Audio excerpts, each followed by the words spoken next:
At 8 o'clock in the evening, Eastern Time on June 2nd, 2026, U.S. Central Command posted a short statement on social media that changed the trajectory of the night.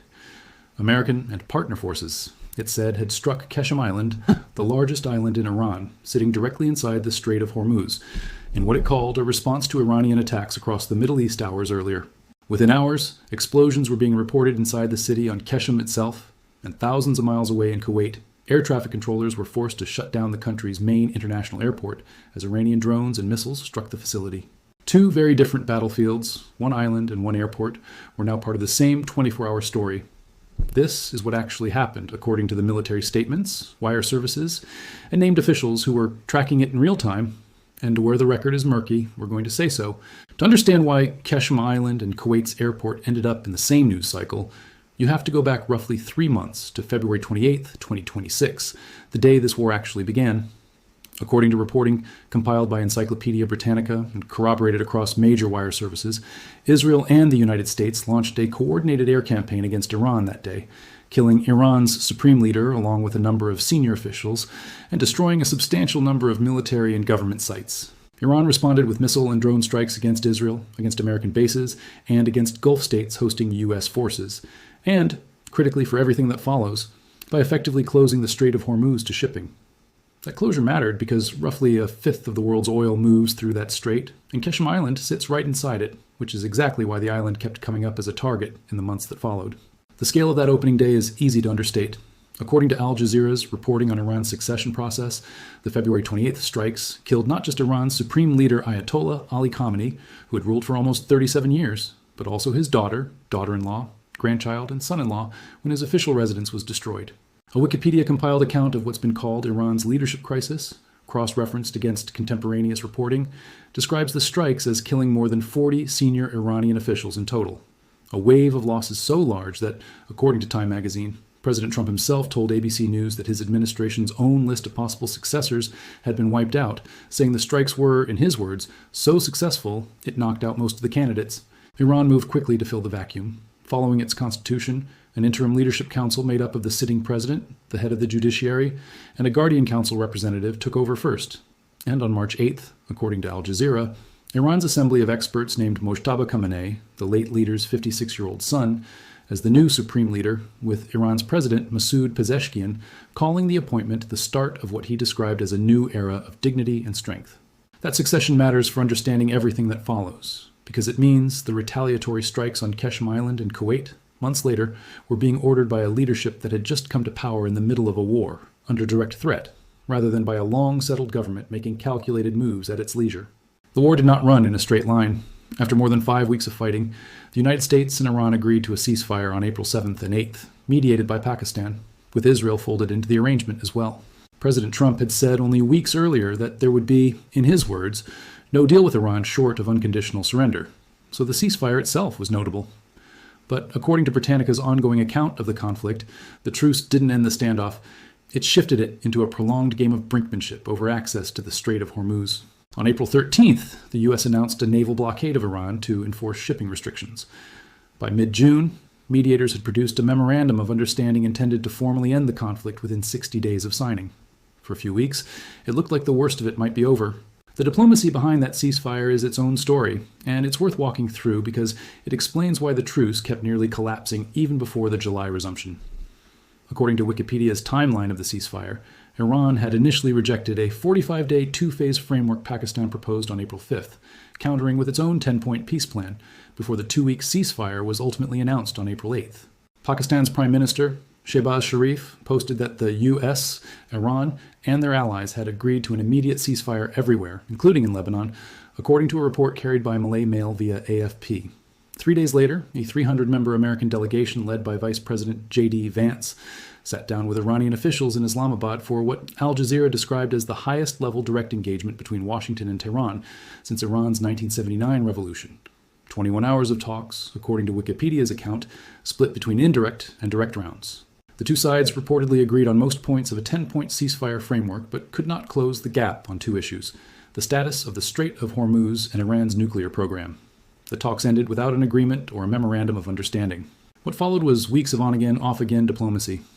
President Trump extended the ceasefire indefinitely on April 21st, but 2 days after the Islamabad talks concluded, on April 13th, the U.S. had already announced a naval blockade of Iran, a move Iran's government, through spokesman Baghaei, called unlawful and criminal on social media, and which Iran's state news agency IRNA said had prevented progress in negotiations altogether. Pakistan's army chief, Field Marshal Asim Munir, became a central figure in keeping the process alive. According to Al Jazeera's later account of the mediation, Munir made a flurry of calls to U.S. officials in the hours before an earlier Trump deadline to strike Iran was set to expire, and Trump subsequently credited a personal request from Munir and Sharif for his decision to extend the truce. Qatar also backed the mediation, with Secretary of State Marco Rubio meeting Qatar's Prime Minister in Miami to coordinate support for what Doha called Pakistan-led efforts. The breakthrough eventually came on June 17th, more than 100 days into the war, when Sharif signed a memorandum of understanding between the U.S. and Iran at a quadrilateral summit in Lake Lucerne, Switzerland, attended by Vance, Kushner, and Trump's special envoy Steve Witkoff, according to Al Jazeera's reporting. The same MOU referenced earlier meant to formally end the conflict within 60 days of signing. It wasn't. In July, according to Britannica, the conflict resumed after Iran struck 3 commercial vessels that had bypassed a shipping route Tehran had pre-approved. From that point forward, the pattern that defines the Qeshm and Kuwait strikes became the norm: an Iranian action against shipping or against a Gulf state, followed by an American or Israeli strike on Iranian territory, followed by an Iranian strike on American assets somewhere in the region, often not inside Iran or Israel at all, but in the Gulf states that host U.S. bases. Kuwait, Bahrain, Saudi Arabia, and Qatar all became secondary battlefields in a war that was nominally between Washington, Jerusalem, and Tehran. Now to the specific night the title refers to. According to the Washington Examiner's contemporaneous reporting, sourced to U.S. Central Command, American and partner forces struck Qeshm Island on Monday, June the 2nd, in response to Iran launching ballistic missiles toward both Kuwait and Bahrain, missiles that CENTCOM said were intercepted before they caused harm.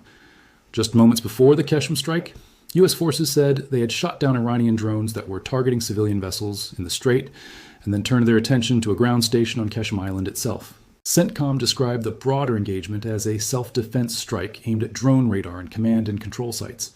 Iran, for its part, said it was targeting, in its words, the airbase from which the aggression originated, and warned Washington that any further strikes would bring a harsher response. Iran's retaliation that night had 2 components, and it's worth separating them because the sourcing on each is different. First, Iran claimed it had struck the headquarters of the U.S. Navy's 5th Fleet in Bahrain, along with a vessel it identified by name. Al Jazeera reported this claim, sourced to Iran's Islamic Revolutionary Guard Corps and carried by the official IRNA news agency. But Al Jazeera also reported that U.S. Central Command explicitly denied that claim. So on the Bahrain piece specifically, you have a contested claim. Iran says it happened, the American military says it did not, and neither side has produced independent verification that outside observers have confirmed. The second component is not contested in the same way because it played out publicly on the ground in a country that is not directly at war with either side. Kuwait's foreign ministry confirmed that Iranian attacks on its territory killed 1 person and injured dozens more, forced the closure of Kuwait International Airport, and damaged what the ministry described as unnamed diplomatic missions. According to Foreign Policy's World Brief, citing Kuwaiti officials, the airport had only reopened 2 days earlier after being shut for months because of the broader war, meaning the strike hit a facility that was just getting back on its feet. Kuwait's government responded diplomatically as well as physically. It summoned Iran's chargé d'affaires, a diplomat named Hamed Hamid Yaqoubi Far, handed him a formal protest note, and gave 2 Iranian embassy staff 24 hours to leave the country. Kuwait's foreign ministry was blunt in its public language, according to Al Jazeera, saying it would, quote, neither accept nor tolerate continued Iranian attacks on its soil. Iran's official framing of the Kuwait strike, as reported by Al Jazeera, inciting IRGC statements carried by the semi-official Tasnim news agency, was that Kuwait was hosting facilities used to support American operations against Iran. Specifically, that the country's Ali al-Salem airbase served as a hub for U.S. aerial surveillance and operational support in the region. Kuwait pushed back hard on that framing. Its foreign ministry said its territory and airspace had not been used to attack any country, calling the Iranian claims false, baseless, and unsupported by evidence. That's a direct contradiction between the 2 governments, and it's one that, as of this recording, remains unresolved in the public record. We're not going to tell you which government is right, because neither claim has been independently verified by a third party. Qeshm Island itself deserves a moment of its own, because the title calls it Iran's most strategic island, and that's not just a rhetorical flourish, it's geography. Qeshm sits inside the Strait of Hormuz, the narrow waterway that separates Iran from the Arabian Peninsula and serves as the single most important oil choke point on the planet. It is, by multiple accounts, including Al Jazeera's, the largest island in Iran, sitting along a waterway that CNBC, citing maritime analysts, describes as roughly 104 miles long and as narrow as 21 miles at its tightest point. Narrow enough that land-based missiles, drones, and small attack boats can threaten shipping across its entire width. Because of that location, it has been targeted repeatedly across the war, not just on June 2nd. Wikipedia's compiled timeline, cross-referenced against contemporaneous wire reporting, notes an earlier incident on March 7, 2026, in which Iran accused the United States of striking a desalination plant on Qeshm, disrupting drinking water to some 30 villages, a claim both the United States and Israel denied at the time, with President Trump saying he had no knowledge of such an attack. Iranian Foreign Minister Abbas Araghchi called that alleged strike, in his words, a blatant and desperate crime. The island came under fire again in late July. Al Jazeera reported that on July 30th, U.S. forces launched what CENTCOM itself called a heavy wave of strikes against Iran, following a 5-night pause in response to Iranian missile attacks on a U.S. base in Jordan a day earlier. Iranian media, specifically the Tasnim news agency, reported that a couple and their 2-year-old child were killed when a residential building on Qeshm Island was hit. The Islamic Revolutionary Guard Corps separately said 3 of its own personnel were killed in the same round of American strikes. CENTCOM's own statement claimed its strikes hit dozens of IRGC targets, including military command centers, missile and drone facilities, coastal surveillance sites, and maritime capabilities. Local officials in Iran's Hormozgan province, which includes Qeshm, said explosions were also heard on the nearby island of Kish, though authorities there said the island's airport and ferry services continued operating. That July 30th strike triggered its own Kuwait response, distinct from the June episode, and it's worth being precise about the difference so the timeline doesn't blur together. According to Al Jazeera's rolling coverage of the war and separate reporting from CNBC, Iran's army announced on July 31st that it had struck U.S. military assets at Kuwait's Ahmad al-Jaber Air Base, describing it as retaliation for the strikes a day earlier. The Iranian army said, through the semi-official Tasnim agency, that it had targeted aircraft shelters, satellite communication systems, and equipment storage facilities at that base. Iran also claimed a parallel strike on Sheikh Isa Air Base in Bahrain, targeting power generators, navigation systems, and support buildings there. As of that reporting, the United States had not issued a detailed public response on casualties or damage from the Kuwait and Bahrain strikes, and CNBC noted specific details remained unknown. Kuwait's exposure to this war goes back further than the June 2nd strike on its airport, and it includes American losses, not just Kuwaiti and Iranian ones. According to ABC News' phase-by-phase account of the conflict, during a Pentagon briefing on May 5th, the chairman of the Joint Chiefs of Staff, General Dan Kane, released the names of 6 U.S. service members who had been killed in an Iranian drone strike on Port Shuaiba in Kuwait, a reminder that American military personnel, not just regional civilians, have died on Kuwaiti soil during this war. That briefing came during what the U.S. military internally organized as distinct phases of the conflict: the opening operation, codenamed Epic Fury, followed by a phase centered on the Strait of Hormuz after Mojtaba Khamenei, in what ABC News described as his first written directive as supreme leader, ordered the IRGC to keep restricting traffic through the strait. On March 19th, according to a Wikipedia-compiled account of the Strait of Hormuz campaign, the U.S. began a sustained aerial campaign specifically aimed at reopening the strait, and by early May, that had evolved into an operation called Project Freedom, announced by President Trump on May 3rd and launched by CENTCOM on May 4th, according to a Global Security Org operational summary, as a presence and information-sharing mission meant to help commercial shipping transit the strait rather than a full convoy escort operation. Secretary of State Marco Rubio told reporters that same week that Operation Epic Fury had concluded because its objectives were achieved, though Reuters reported, citing U.S. intelligence sources, that Iran's timeline for potentially acquiring a nuclear weapon had not actually changed. Project Freedom itself barely lasted 2 days. Wikipedia's account says it launched on May 4th and was paused on May 5th after Iranian forces sank a French-flagged CMA-CGM ship in the U.S. Navy sank 7 Iranian boats during the brief operation, according to the same summary. Trump, writing on social media, warned that if Iran didn't agree to terms already on the table, in his words, the bombing starts, and it will be, sadly, at a much higher level and intensity than before. A warning that, as the June and July strikes on Qeshm and Kuwait would go on to show, was not idle. It's also worth stepping back to the toll this war has taken on Gulf states that are not formally parties to the fighting. According to a report picked up from Agence France Presse and cross-published by outlets including a Yahoo Newswire feed, at least 18 people had been killed in Gulf states since the war began, 10 of them civilians, by the time Iran pressed a renewed campaign of strikes on Gulf infrastructure in one particularly bad stretch, hitting fuel tanks at Kuwait's airport again and a desalination plant in Bahrain in the same 24-hour period. In that same wave, Saudi Arabia's Civil Defense Authority said a military projectile killed 2 people, an Indian and a Bangladeshi national, and injured 12 others when it landed in a residential area south of Riyadh. Kuwait's Interior Ministry separately said 2 of its border guards were killed while, in the ministry's words, performing their national duty.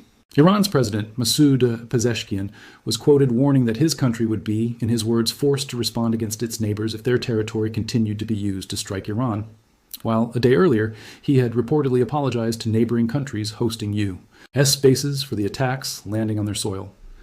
Gulf governments, for their part, have consistently maintained that their territory has not been used to launch attacks against Iran. Kuwait's airport specifically has been a recurring flashpoint across the entire conflict, not just in the 2 episodes tied directly to Qeshm Island. A Reuters-sourced report published in regional outlets described an Iranian drone attack on April 1st that struck fuel tanks at Kuwait International Airport, sparking what was described as a massive fire, though Kuwait's state news agency Kuna said there were no casualties in that particular incident. An earlier attack, reported by Al Jazeera on March 28th, described thick black smoke rising over the airport after suspected Iranian drone strikes damaged radar systems and fuel storage there, again with no fatalities reported at that stage. Taken together, this means the airport that closed again on June 2nd had already been targeted at least twice before in the preceding months. It was not a one-off, but the latest entry in a pattern. The international response to all of this has been sharply divided, and it's a useful lens on how isolated Iran has been diplomatically, even as it kept fighting. According to the UN's own press coverage of Security Council proceedings, the Council adopted Resolution 2817 on March 11, 2026, by a vote of 13 in favor to none against, with only China and Russia abstaining. The resolution, sponsored by Bahrain on behalf of Gulf Cooperation Council members and Jordan, condemned in the strongest terms what it called Iran's egregious attacks against Bahrain, Kuwait, Oman, Qatar, Saudi Arabia, the United Arab Emirates, and Jordan, and according to Wikipedia's summary of the vote, it was co-sponsored by 135 countries, the largest number of co-sponsors for any Security Council resolution in history. China's ambassador, Fu Kong, told the Council China was deeply concerned about the escalating situation, but abstained because, in his words, the text did not fully reflect the root cause and overall picture of the conflict in a balanced way, according to UN News account. Russia went further. Its foreign ministry, as reported by the Security Council Report Monitoring Group, had already labeled the initial U.S.-Israeli operation a deliberate, premeditated, and unprovoked act of armed aggression, and Moscow separately tabled its own draft resolution condemning the American and Israeli strikes, which the Council rejected. What's notable for this story specifically is that Kuwait was named directly by the world's most powerful multilateral body as one of the states whose sovereignty had been violated by Iranian attacks, a formal international judgment that predates the June and July strikes on Kuwait's airport and military bases by months, meaning those later attacks were a continuation of a pattern the Security Council had already condemned, not an isolated new development. So where does that leave things as of this recording, in early August 2026? According to CNN's live coverage from August 1st, the situation remained tense but fluid. The U.S. State Department issued a fresh warning to American citizens across the Middle East. Kuwait's armed forces said they intercepted drone threats in their own airspace in the early hours of that Saturday. A commercial tanker was reportedly hit by what the UK Maritime Trade Operations Centre described only as an unknown projectile near the entrance of the Strait of Hormuz, off the coast of Oman. And an Iranian general, Major General Ali Abdullahi, was quoted issuing a fresh warning to Gulf states hosting American forces, saying, in language CNN reported directly, that nations cooperating with the United States would, in his words, burn in the fires of war.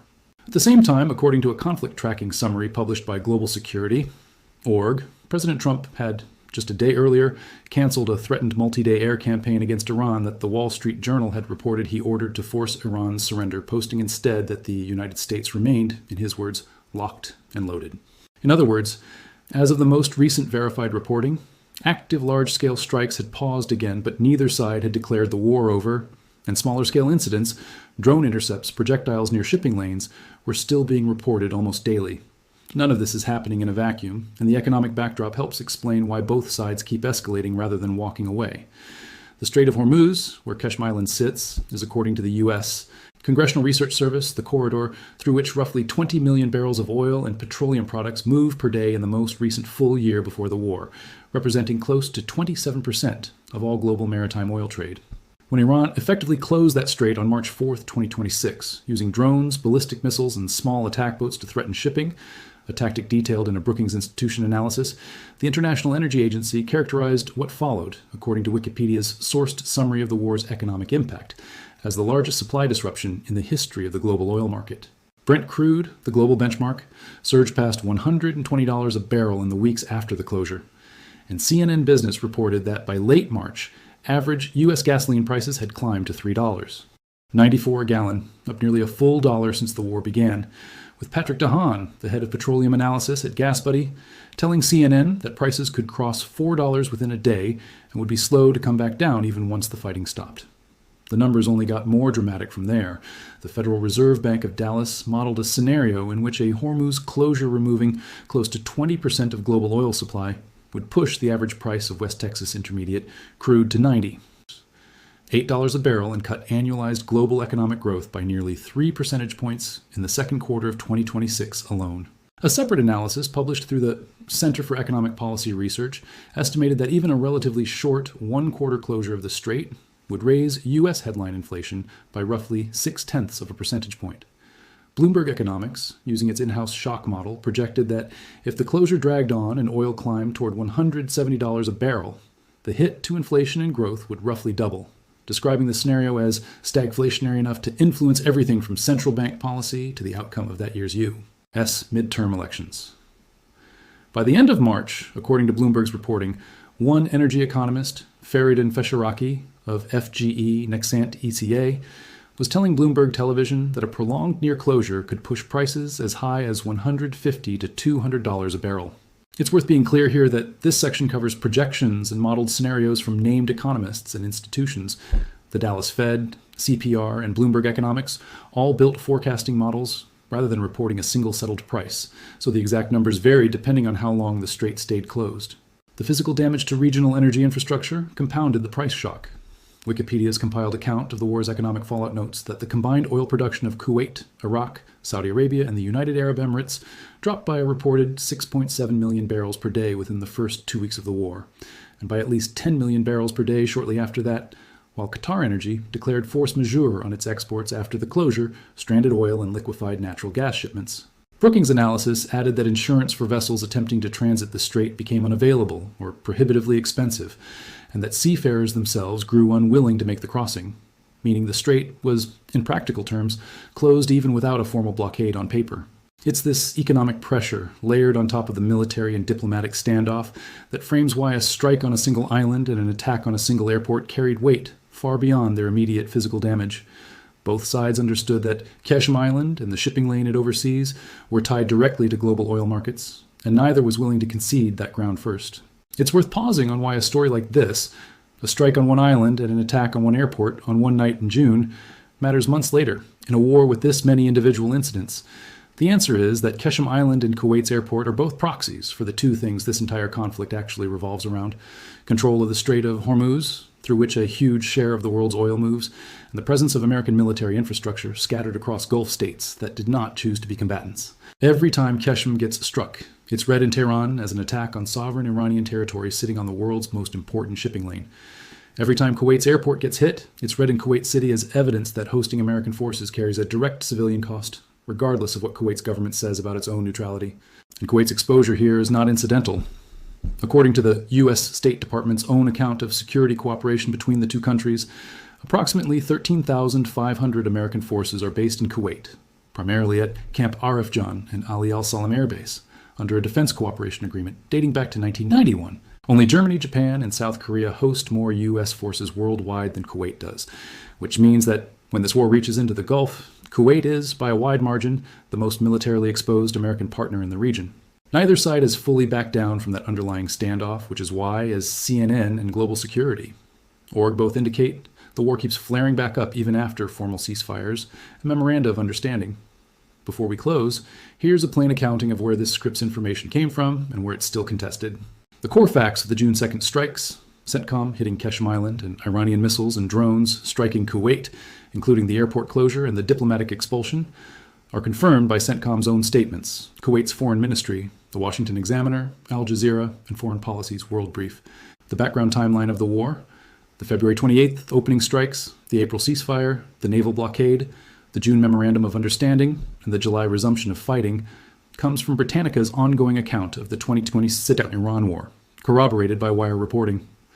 The July 30th to 31st round of strikes on Qeshm and the retaliatory strikes on Kuwait's Ahmad al-Jaber Air Base and Bahrain's Sheikh Issa Air Base are sourced to Al Jazeera and CNBC, both citing CENTCOM and Iran's Tasnim news agency, respectively. Casualty figures for Gulf civilians are drawn from an AFP tally reported via a Yahoo Newswire feed. The leadership succession details on Ayatollah Ali Khamenei's killing and Mojtaba Khamenei's appointment come from Al Jazeera's direct reporting and a Wikipedia-compiled summary of Iran's leadership crisis, corroborated by Time magazine's account of Trump's comments to ABC News. The Islamabad talks, the naval blockade, and the eventual June 17th Memorandum of Understanding are drawn from Al Jazeera's ongoing coverage of Pakistan's mediation and Wikipedia's timelines of the ceasefire and the Islamabad talks specifically. Project Freedom, Operation Epic Fury, and the deaths of 6 U. SU service members at Port Shuaiba are sourced to ABC News, CNN, CNBC, and a Global Security, org operational summary. The oil price and economic figures come from the Congressional Research Service, the Federal Reserve Bank of Dallas, the Center for Economic Policy Research, Bloomberg, and CNN Business. And the UN Security Council's response is drawn directly from United Nations press coverage and a Wikipedia summary of Resolution 28117. What remains, genuinely contested: Iran's claim to have struck the Fifth Fleet headquarters in Bahrain, which CENTCOM has denied, Kuwait's claim that its territory has never been used to attack Iran, which Iran's government disputes, and the precise damage and casualty figures from several of the retaliatory strikes on Kuwaiti and Bahraini bases, which, as of the most recent reporting available, the U.S. military had not detailed publicly. So here's the open question worth sitting with. Kuwait, Bahrain, and Saudi Arabia have all insisted publicly and repeatedly that they are not combatants in this war, that they are hosting American forces under long-standing agreements, not participating in strikes on Iran. Iran, just as publicly, treats those bases as legitimate targets the moment American aircraft or missiles use them as a staging point. Both of those positions can't fully hold at the same time, forever, without one side eventually forcing the issue. Do you think Gulf states like Kuwait can realistically stay on the sidelines of a war being fought largely from bases on their own soil? Or is that position already becoming impossible to sustain? Let us know what you think. Thanks for watching.